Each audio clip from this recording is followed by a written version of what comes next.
దేవునికి స్తోత్రం కలుగును గాక.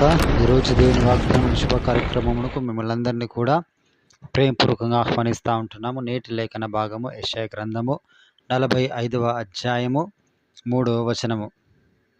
పేరు పెట్టి నిన్ను పిలిచిన ఇశ్రాయేలు దేవుడనైన యెహోవాను నేనే అని నీవు తెలుసుకున్నట్లు అంధకార స్థలములలో ఉంచబడిన నిధులను, రహస్య స్థలములలోని మరుగైన ధనమును నీకిచ్చెదను.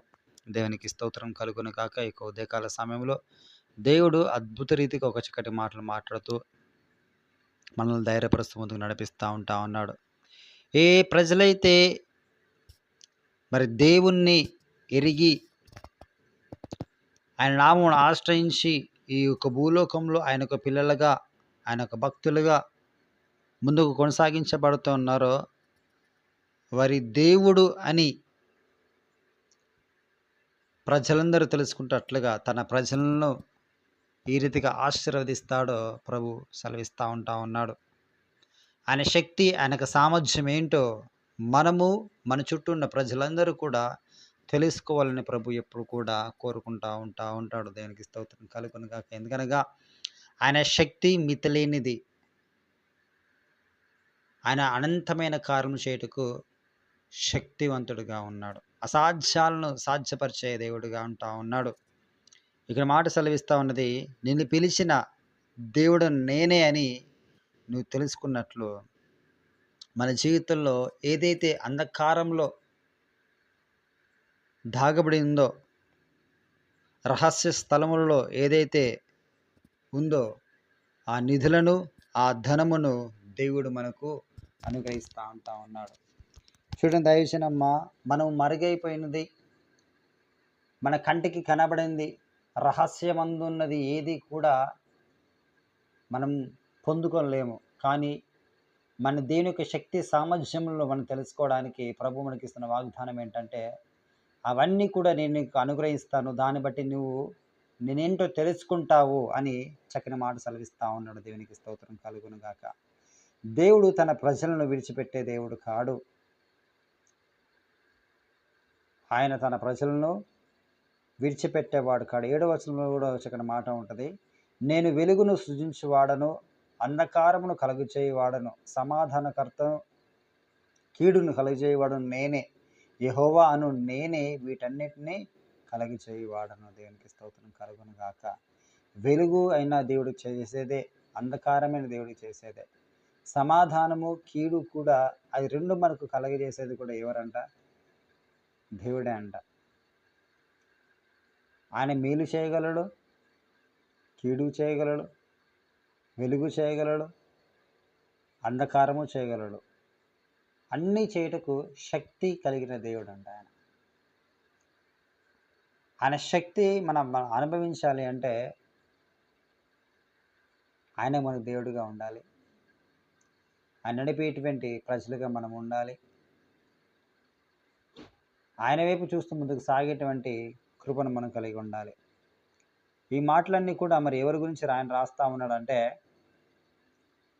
దేవుడు కోరేషు పక్షమున జనులను జయించడానికి, రాబోతున్న తరములకన్నిటికీ కూడా దీని యొక్క బలమైన కీర్తిని ప్రకటన చేయడానికి ఈ మాటలు తనతో చెప్తూ రాయిస్తూ ఉన్నాడు. దేవునికి స్తోత్రం కలుగును గాక. అయితే దేవుడు ఏం తెలియజేయాలనుకుంటున్నాడంటే, మొదటిది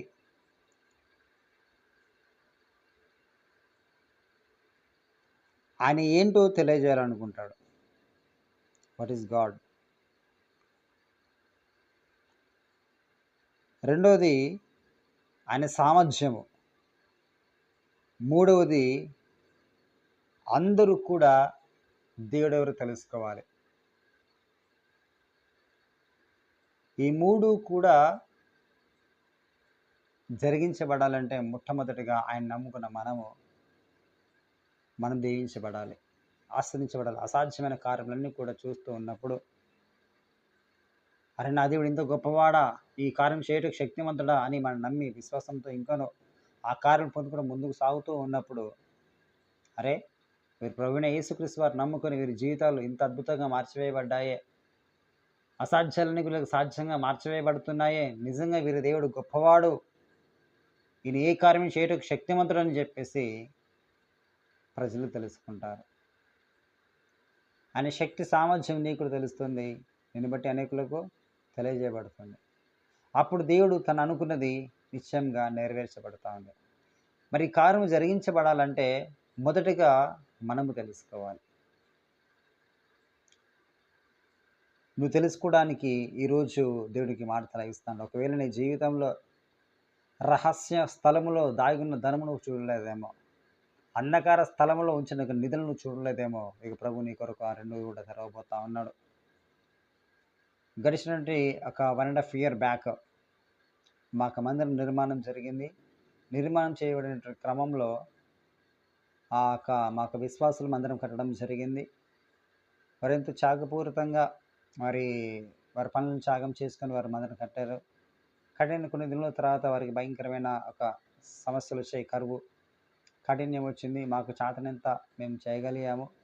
దేవుని కృపను బట్టి ఆయనకి మహిమ కలుగును గాక. వారి గురించి ఇంకొన బాధపడుతూ ప్రార్థన చేసిన సమయంలో దేవుడు తెలియజేశాడు ఇక వాగ్దానం వారి కొరకు. రహస్యమందు దాగబడినటువంటి ధనమును దేవుడు మీ కొరకు తరబోతున్నాడు అని మరొక ప్రవచనం చెప్పడం జరిగింది. ఆ ప్రవచనం చెప్పిన కొన్ని దినములకు, ఒక మాసము తర్వాత వారెప్పుడో ఇంటర్ క్యాస్ట్ మ్యారేజ్ కొరకు వారు పెట్టుకోవడం జరిగింది, మ్యారేజ్ అయిన కొత్తలో. కానీ 3 పిల్లల తర్వాత, 3 సంతానము తర్వాత, ఆ మందిరం నిర్మించబడిన తర్వాత దేవుడు ఎప్పుడైతే ఆ ప్రవచన వాక్కు వారికి ఇచ్చి ఉన్నాడో ఆ సమయము దాని కొరకు ద్వారం తెరవబడింది. దాని కొరకు ఎన్నో ఆటంకాలు వచ్చినప్పటికి కూడా అధికారులు వాళ్ళ ముఖాల మీదకి పేపర్లు విసిరుకొట్టినప్పటికీ కూడా దేవుడు తను ఇచ్చిన వాగ్దానం నెరవేర్చడానికి అధికారులకు హృదయంలో మార్చి వారే పిలిచి వారిని కూర్చోబెట్టి వారికి కావాల్సిన చెక్కు చేతులు పెట్టి పంపించడం జరిగింది. దేవునికి స్తోత్రం కలుగును గాక. దేవుడు ఒక వాగ్దానం చేశాడు. ప్రార్థన పూర్వక దాని ముందుకు సాగుతూ ఉన్నప్పుడు, ప్రతి క్షణం కూడా ప్రార్థన ముందుకు నడిపిస్తూ ఉన్నప్పుడు దేవుడు నిశ్చయంగా వారి జీవితంలో ఒక అద్భుతములు జరిగించినాడు. ప్రియ దైవజనమా, ఈరోజు నీ జీవితంలో కూడా ఏదైతే నువ్వు గడిచినటువంటి కాలంలో అప్లై చేసుకొని విడిచిపెట్టి ఉన్నామో, జాబ్ కొరకు కావచ్చు, లోన్ల కొరకు కావచ్చు, ఇంటి స్థలముల కొరకు కావచ్చు, ఏదైతే నువ్వు దరఖాస్తు చేసుకొని విడిచిపెట్టుకుని ఉన్నావో, లేక నీకు పూర్వీకులకు ఏదైతే నీకు రావాల్సి ఉందో, ఆస్తులు కావచ్చు, ఇళ్ళ స్థలాలు కావచ్చు, లేక ప్రార్థన చేసి వదిలేసిన అంశములు కావచ్చు, అది ఏదైనా కూడా మరుగైనది ప్రతీది కూడా దేవుడు నీ కొరకు తెరవబోతా ఉన్నాడు. దేవునికి స్తోత్రం కలుగును గాక. మాకు విశ్వాసులకు జీవితాలు నెరవేర్చిన దేవుడు నిశ్చయంగా మీకు జీవితాలు కూడా నెరవేర్చకు ఆయన శక్తిమంతుడుగా ఉన్నాడు. ఎందుకంటే ఆయన శక్తి, ఆయనకు ఉనికిని ఏంటో తెలియజేయడానికి ఎప్పుడు కూడా ఇష్టపడే దేవుడు మన దేవుడు. ఆమేన్, హల్లెలూయా. ఎప్పుడు కూడా ఆయన కార్యం చేసుకుంటూ ముందుకు సాగుతూ ఉంటాడు. ఈరోజు నీ తరుణము, నీ జీవితంలో ఏదైతే మరుగైపోయిందో, నీ జీవితం ఏదైతే అంధకారంలో మిగిలిపోయిందో అవన్నీ కూడా బయటికి రాబోతూ ఉన్నాయి. అద్భుతమైన ఒక వాగ్దానము నిశ్చయంగా మన జీవితంలో నెరవేర్చబడును గాక. ఇవన్నీ కూడా మీరు పొందుకున్న తర్వాత దయతో ఇక సాక్ష్యం తెలియజేసినప్పుడు ప్రభు యొక్క నామమును మహిమపరచుటకు మనము ముందుకు సాగవచ్చు. కనుక ఆ సాక్ష్యం ద్వారా ఇంకా అనేకులు కూడా బలపరచబడతారు. కనుక ఇక మాటలు దేవుడు దీవించి ఆశ్రయించునుగాక. ఈ నిమిత్తమే ప్రార్థన చేసుకున్న ముందుకు సాగుదాము. స్తోత్రం, స్తుతి ప్రభువా, పరిశుద్ధుడానికి వందములయ్యా. అయ్యా, ఈరోజు ఎంతో చక్కని మాటలు ప్రభు మాతో మాట్లాడ ప్రభు, ఇక మాటలు మీరు దీవించని ఆశీర్వదించని ప్రభు. అవునయ్యా, నిశ్చయంగా తండ్రి, అంధకార స్థలములో దాగబడిన నిధులను తండ్రి, మరుగైన ధనమును ప్రభువ రహస్య స్థలములలో మా కొరకు నువ్వు ఇస్తానన్న ప్రభా, నీకు శక్తి, నీకు ఉనికిని తండ్రి మాకు తెలియజేయటకు, నీవు ఎలాంటి దేవుడో ప్రభా సకల ప్రజలు తెలుసుకున్నటకు నా తండ్రి, నీ బలమును కనపరచడానికి నా తండ్రి మమ్మల్ని విస్తరింపజేయటకు ఇచ్చిన గొప్ప కృపను బట్టి నీకు కృతజ్ఞత స్తుతులు స్తోత్రం తెలియజేస్తాను. ఏక జీవితంలో ప్రభా ఏదైతే నువ్వు దరఖాస్తు చేసుకుని విడిచిపెట్టినా ప్రభా, స్థలాల కోసం కావచ్చు, ఇంటి ఆస్తపాస్తుల కొరకు కావచ్చు ప్రభా, ఉద్యోగంలో కొరకు కావచ్చు ప్రభునికి స్తోత్రం తెలుసు, లోన్ల కొరకు కావచ్చు ప్రభునికి వందనం తెలియజేస్తున్నాయి.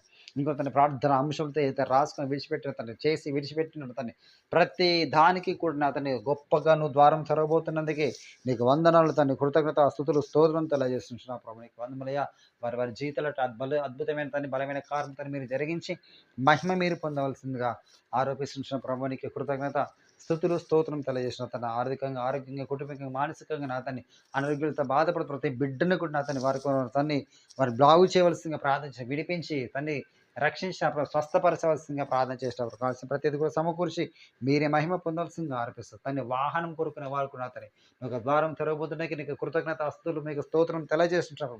ఒక మంచి వాహనం ప్రభువ నీ బిడ్డకి ఇవ్వబోతున్నందుకే తండ్రి నీకు కృతజ్ఞత స్తుతులు స్తోత్రం తెలియజేస్తుంటారు. అంధకార స్థలంలో తను దాగి ఉన్నట్టు తండ్రి ఒక మంచి శ్రేష్టమైన ఒక వాహనం ప్రభు తండ్రి రహస్యమందు స్థలంలో తను దాగి ఉన్న ఒక మంచి వాహనం ప్రభుని ఇవ్వబోతున్నందుకే తండ్రి నీకు కృతజ్ఞత అస్తులు స్తోత్రం తెలియజేస్తున్నా ప్రభు. నీ శక్తిని చాటబోతుండకి వందలు, నీ బలమును చాటబోతుంది వందలు, అట్టి కార్యములు చూసినప్పుడు ఇంకా అనేకులు కూడా నా తండ్రి నీ కార్యం ఇంత దొడ్డు అని ప్రభు అనేకులు తెలుసుకున్నా ప్రభు. నీ నామముక ఆశ్రయించుటకు నా తను ఇచ్చుకో గొప్ప కృపను బట్టి నీకు కృతజ్ఞత స్థుతులు స్తోత్రం తెలియజేసిన ప్రభు. ఇంకొకరిని ఏ ఒక్కరు నాతని ఏ సమస్యల కొరతని ఇరుకుల కొరకు ఇబ్బందుల కొరత రక్షణ కొరతని ప్రార్థన చేస్తున్నా ప్రభు. ప్రతి ప్రార్థన మీరు ఆలగించి వారి గొప్ప కార్యం మీరే జరిగించి మహిమ మీరే పొందవలసిందిగా ఆరోపిస్తుంది తండ్రి. ప్రతి ఒక్కరు మీరు మార్చండి, రక్షణ నడిపించండి ప్రభు. ఆరోగ్యాలతో బాధపడి జ్ఞాపకం చేసుకుంటాను. కిడ్నీ ఇన్ఫెక్షన్తో బాధపడుతున్న వారు నాతని దిగువ శరీర బలహీన బాధపడుతున్న జ్ఞాపకం చేసుకుంటాను. వారి ద్వారా ప్రభు ఇంకా అనేకులు నాతని మారు మనసు రక్షణ పొందినట్లుగా బలమైన కార్యం జరిగించండి ప్రభువానికి కృతజ్ఞత స్థుతులు స్తోత్రం తెలుస్తూ వారందరూ కూడా తన హస్తాలకి అప్పేయకుంటున్నా ప్రభువా. చిన్ని ప్రార్థన నీ పాదాలకు సమర్పించుకుంటూ యేసు క్రీస్తు వారి పేరిట అడిగి పెట్టుకుంటున్నాము పరమ తండ్రి. Amen amen amen. God bless you. ధర్ములందరినీ కూడా ధారాళంగా దీవించి ఆశీర్వదించును గాక.